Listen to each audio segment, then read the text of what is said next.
Hello there, welcome to another movie vlog. So I'm watching John Krasinski's latest film. It's not It this time, the horror movies, which I actually quite like, even though I hate horror movies. I like his directing style, so I'm gonna watch his new animated movie, If. This is not horror, this is more of a, I think it's universal in terms of like age ratings. I think it's aimed at families and also kids. I'm looking forward to it. John Krasinski teams up again with Michael. I called him Mike. I was going to call him Michael Scott. I love The Office. I was going to say Evan Almighty as well. Steve Carell, Ryan Reynolds is in this as well, and there's a few other actors in it too. But those are the main three names that I recognized. I'm just like, okay, this is about a girl who goes through a tough time in life, and she begins to start seeing her friends, imaginary friends from when they were kids. Interesting storyline where basically from her childhood, all of her friends, imaginary friends, she starts seeing them, and her friends have all grown up and gone away now, but her friends' imaginary friends, she's starting to see them. And that's I need to watch it to understand it fully, but I'm just like, interesting premise. Did not see the trailer, just saw the cast and I thought it's John Krasinski's new directive film. Steve Carell's in it, Ryan Reynolds is in it, I'm in. So hopefully it's good, but it's an interesting synopsis on IMDb. We out here. There's someone in front of me that has a shirt. On the back it says "We Before Me" and PAFC. Is that Port Adelaide? It's like it's black with white writing, so I can't tell if it's Port Adelaide, but that looks very Port Adelaide without the colours. I don't want to film him. I'm not going to do that, alright? Oh, Fall Guy. Yeah, 10 minutes late, but I'm saving adverts again. See you after movie for my thoughts.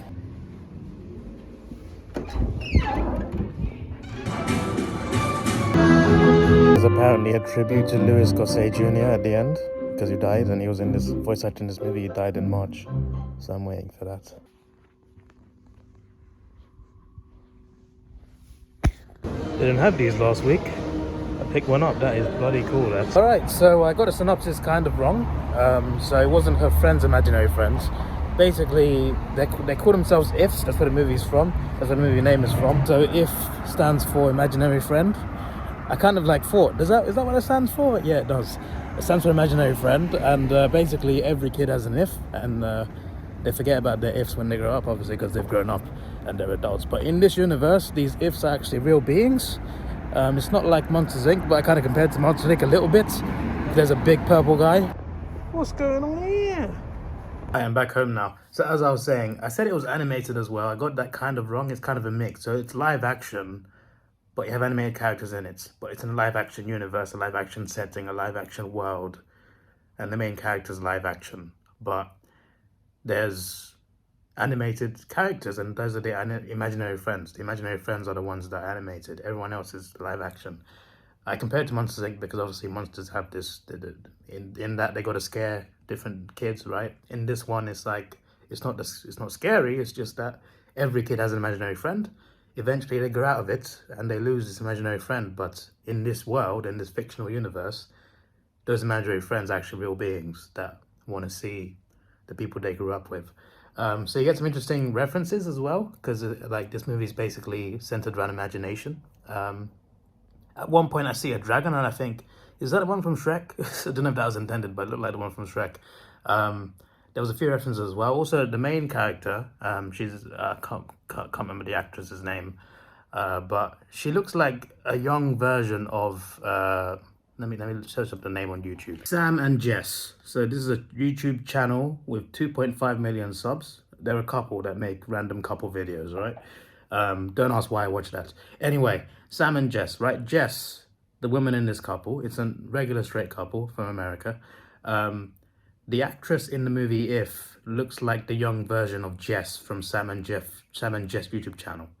And I don't know if it's just me.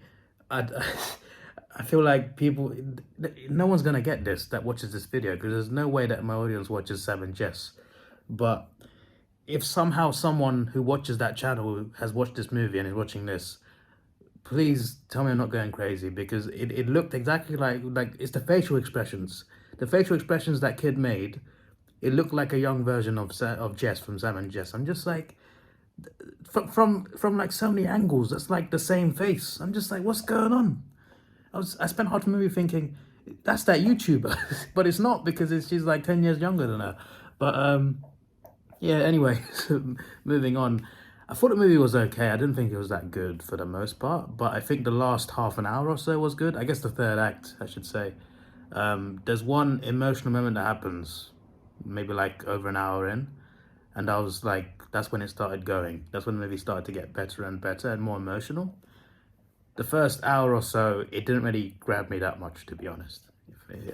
And I know it's like, you know, it's like a general family movie, but like there's plenty of kid movies that I watch that like have really emotional storylines, like, you know, Toy Story, for example, and I still watch them now. So I don't think it's that. I just feel like this movie just doesn't get the storytelling right completely. I think partly it's the pacing. But yeah, this girl, without spoiling it too much, let's just say she has a happy childhood with her parents. Something tragic happens, and eventually she meets these imaginary friends. So there are kids around the world who've lost imaginary friends. They've forgotten about them. They've grown up, right? And for some reason, this girl can see these imaginary people. She can see them. So she finds them, and she basically goes on a mission to try and kind of find her own story in life, but also to try and help these imaginary friends find kids to unite with, to be friends with, basically. So that's as much as I can say about spoiling it, because there's a lot more than that. It's a bit more complex than that. There's a lot more to explain, but I can't really do it without spoiling it. So yeah, Steve Carell is just a voice. There's a well, there's a character in this, and Steve Carell is that character. You can tell it's him by his voice. It's like a funny version of his voice basically. So like you can tell Michael Scott is there. John Krasinski and Ryan Reynolds, though, they're actually there, as in like they're not voice actors. They're literally in the movie. But it's a good story, and there's some emotional scenes. But again, most of the good part just comes towards the end. More than half of it is just not that good, in my opinion, as emotional as it is. So I liked some parts towards the end. I think John Krasinski has some good storytelling methods with his directing. I don't think he did that badly, but I feel like it should have started a bit faster. It didn't grab me until the final act, so there was that. But it was a sweet story, and it's certainly a story that kids will enjoy, I think, to an extent, because there's a bit of tragedy in it. It's like it gets quite dark at the start, because you get some happy music playing, but something dark is happening, and you realize it's just like, oh. And it was kind of annoying. There was like 10 people in the cinema. Well, not in the whole cinema, but in my screen there were like 10 people. Most of them were fine, but the row in front of me, there was a family of like 5 or 6, and there was one kid that kept running around. I'm just like, flip's sake. I'm just like, oh, can I watch the film without hearing noises every 5 minutes? But it is what it is. I still watched the movie. I didn't like, it wasn't ruined. Like, I still understood everything, but I'm just like, can these parents get this kid to sit down or something, please? But yeah, I enjoyed myself to an extent. It's just that it took a while for me to get into it. So I'll give it a 6 out of 10, just because, like, if it takes over an hour to get into a film, I can't rate it as good. But the last half an hour saves it, so I can't rate it as bad either. So yeah, it's of the movies I watched this year, is one of the weakest for sure. But I've seen plenty of good movies this year, so there is that. But yeah, that's all I could say. And yeah, do I recommend it? I don't know. If you have a family, you know, couple, kids, you know, go and see it, I guess. But I don't know how much I'd recommend it to like the general audience. But yeah, it's a good movie about imagination. So before I go, I'm going to show you this poster again because it looks bloody cool. But I hope you enjoyed this vlog. This is your boy Davidoff. Please like, share, subscribe. Thanks for watching. Have a good day. And I absolutely love this poster. No one can stop the rain. And you've got these names in there. That's really cool. So you got the crown of Proximus. And then, oh, there's my feet. Wow, feet pics from Davidoff. The way I'm standing is so funny, by the way. I'm glad you're not looking at me like that. So you got his helmet, but his helmet is the setting. And you got Noah, and you got May as well. I remember her name. I forgot the eagle's name, but yeah, that poster, my friends, That poster goes hard. Goes damn hard. Goodbye.